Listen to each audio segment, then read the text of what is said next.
you have the spreadsheet. I emailed it to you, and I also included it on the materials. You can add or delete any columns from here. This is just a regular Excel file. You can copy and paste this little check mark in any of these. So the first section here, this is called the scope section, and there's two schools of thoughts when it comes to options. The intellectual options people, like Ron Baker and Mark Wickersham, those guys are really more focused about service delivery options, which they're extremely important, by the way. But I also like to talk about the scope options. So the scope options are the specific things that we're going to do, right?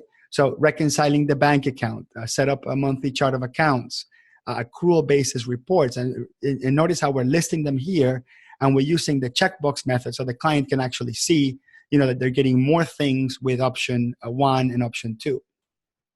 The other important thing here is on this low option, you've never want to give them the illusion that this low option doesn't have that much stuff.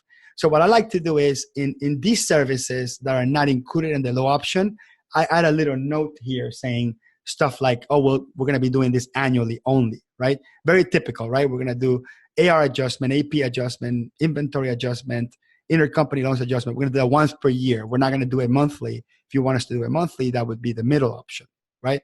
And the stuff that we're not going to do, like payroll or sales tax, I price that right away. I price it immediately. So all the things the client says that they don't want us to do, but they might want us to do, I price it. I price it and I put it there and I put optional. And the also reason why I put there is because I want them to feel that that price is lower because they have hired us in a monthly basis. And I also make sure that if, for example, we have option A and option B, if we have two options like option A and option B, and there's a service that's not included like sales tax, I make sure that the price is less if they add it on to the middle option. So it's a very important trick to constructing the prices. So when you talk about the last option here, the one that we call the strategic accountant, that one includes the sales tax. The middle option includes the sales tax for $150 more.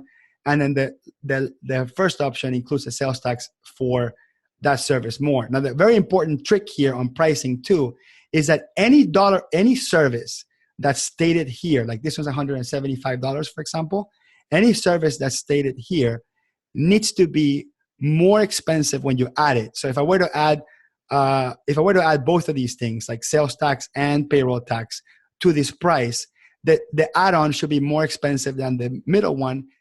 You want to name your services. Like you need to have simple names for your services that evoke the feeling that they have towards that service.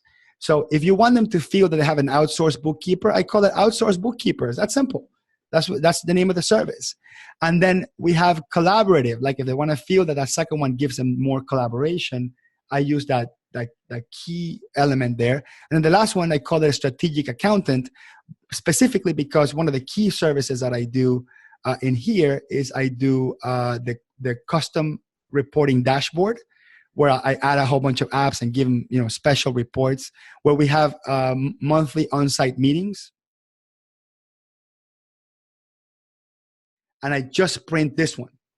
So one of the first thing that I do is I show them, I say, look, we had a conversation yesterday about everything you wanted.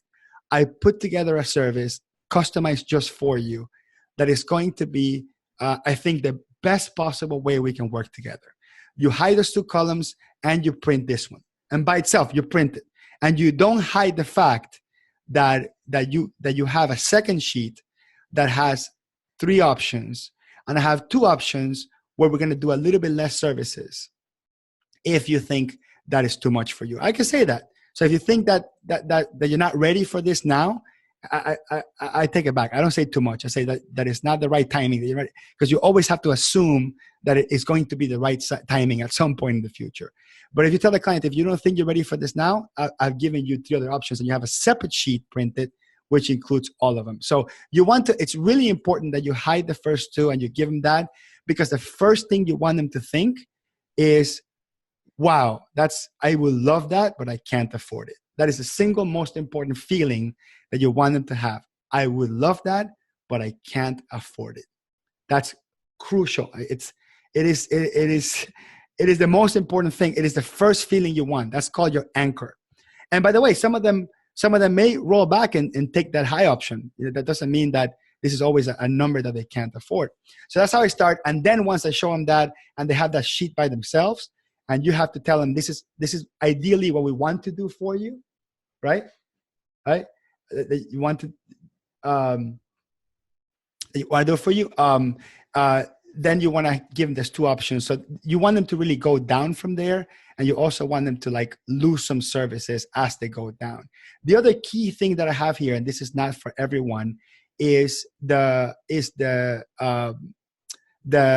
setup fee, right? So I typically, with my highest option, I don't charge a setup fee. That means I eat all the cost of cleanup, right? I include cleanup with my high option, and then I have two options for cleanup. So I make sure that also I make that scale.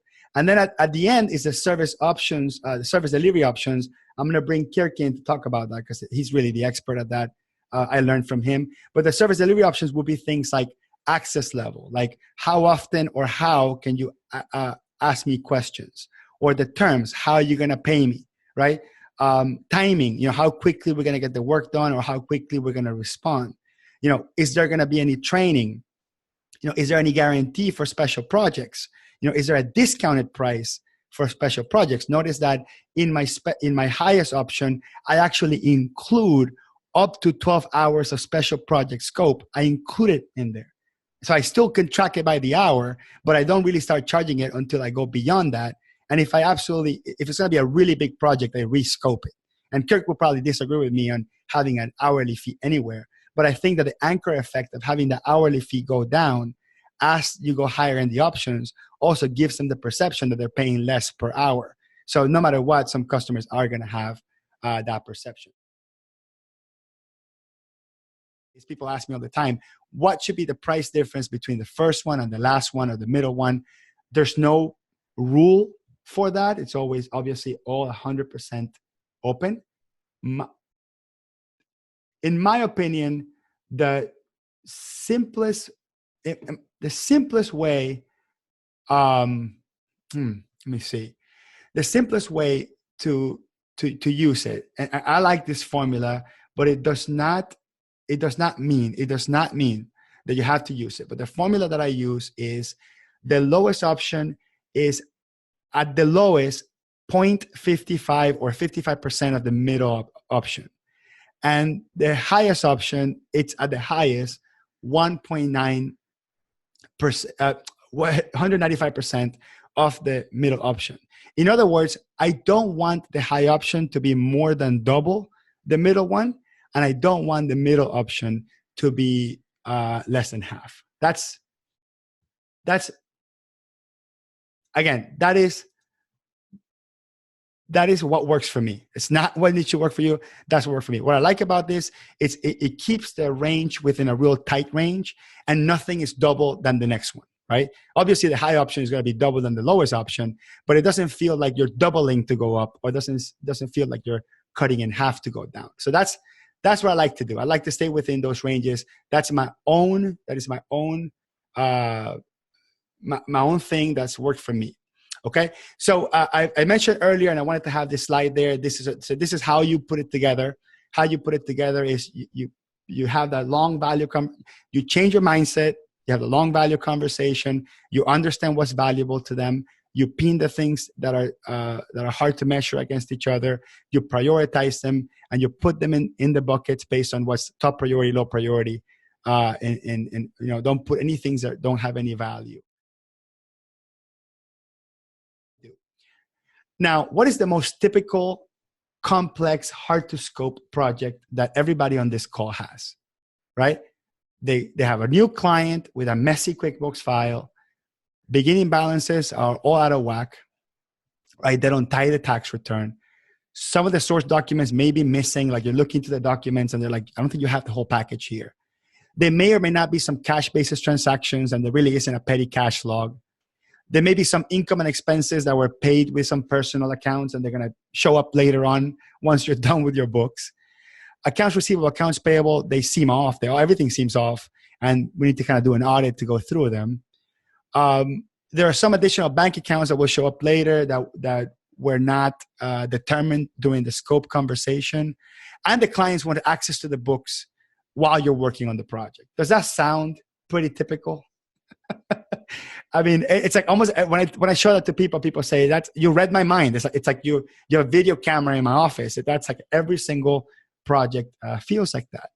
So naturally, you would think, well, how the heck do I value price this? I mean, I don't even know what the client values, if they have the same perspective than me, what's a messy file. So this is how you do each of these things, and you're going to multiply it times the hourly rate or how many hours it would take you to do if these things were to show up. So worst case scenario, if all these things show up, you're going to multiply all the hours that it would take you to do this whole thing. Again, representing worst case scenario, right? Yes, it's best case scenario. Who the hell knows that would be worst case scenario, right? If we go all the way that route. So you're going to take your hourly rate times the probability that it will happen. So let me show you how that will work. So yes, work will take about 8 hours. That's what we know for sure. Likely work will take about 2 hours. So if all this stuff happens, it will take me 2 additional hours. Maybe work will take me additional 4 hours. And who the hell knows, if I have to do all that stuff, it'll probably take me an additional 8 hours, whatever it happens to be, right? Then you take that dollar amount, you take all those hours and you multiply them times the probability. So yes, we know for sure that's 100%. Likely, you give it anywhere between 51 and 60%. Maybe anywhere between 25 and 40%. And who the hell knows, give it a 5%. So what you do is you're using an insurance model to price your services. So then you take and the idea behind giving you this is I want you to look at this document and I want you to modify it and make it your own.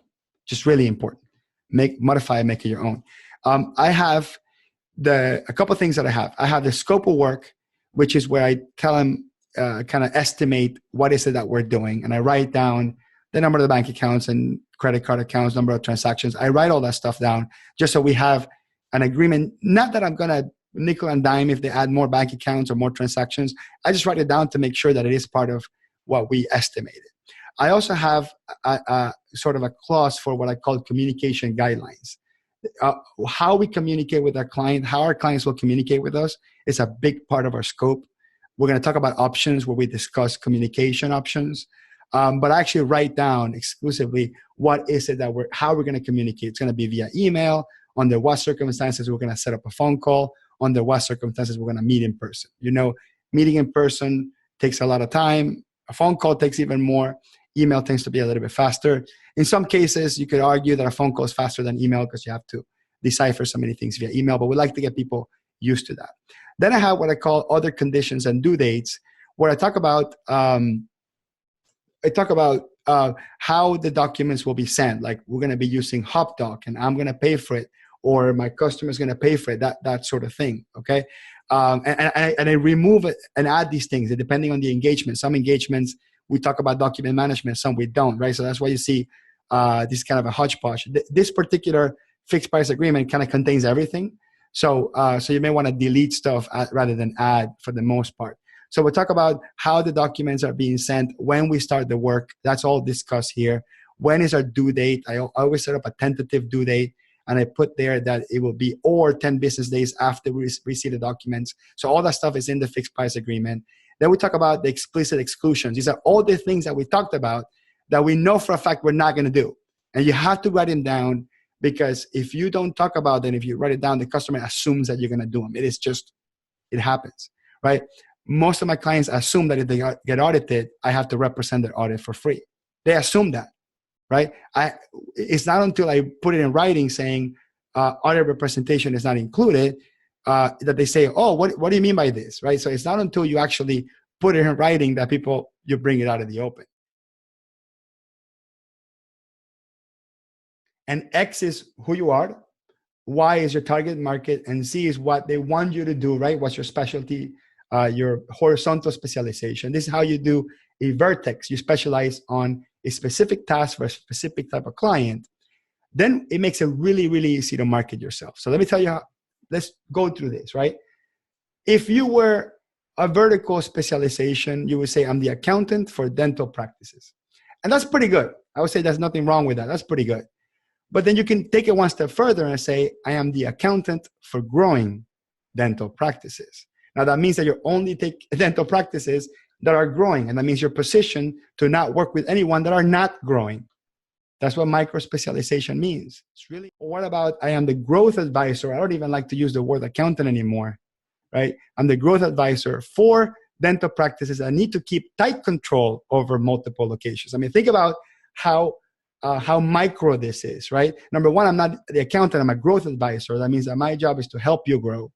And I'm specifically saying what their problem is. Their problem is they need to keep tight control over their finances, and they're a growing practice because they have multiple locations. So this is where micro specialization really kicks in. What is a why conversation around the problem? So your customer says, I want you to help me fix my inventory issues in QuickBooks. Typical question. So if we ask why once, they're going to say, because I need the reports of quantity on hand to match my reality. And most people stop and say, that makes sense. Let's go fix your inventory problems. But no, you have to dig one step deeper. Why? Why is that? Oh, because I need my financial statements to reflect the correct inventory asset and cost of goods sold. Okay, that makes sense. Most people stop there. Dig deeper. Why? Well, because without this, I won't know my margins. Well, why is it important for you to know your margins? Without my margins, I cannot pay my employees the correct commission. And why is it so important, or you feel so important to pay your employees the correct commission? Because I lost my 2 salespeople last month, and I think it's because I screwed up on the commissions. So we turn around and say, what is the value of you paying the correct commissions and keeping your top salespeople? If you can quantify, how much money these top salespeople bring into the table, we can translate that all the way up to the first problem, which is just help me fix my inventory issues. Most of us will just make the journal entry, fix the inventory, and move on. But if we understand the real reasons why, and we dive deep, 5 layers deep, we get into the real cause of the issue, which is, hey, I'm having issues paying the correct commissions. So now we know that we're not only fixing the inventory, we're also enabling our customers to be able to pay the right commissions.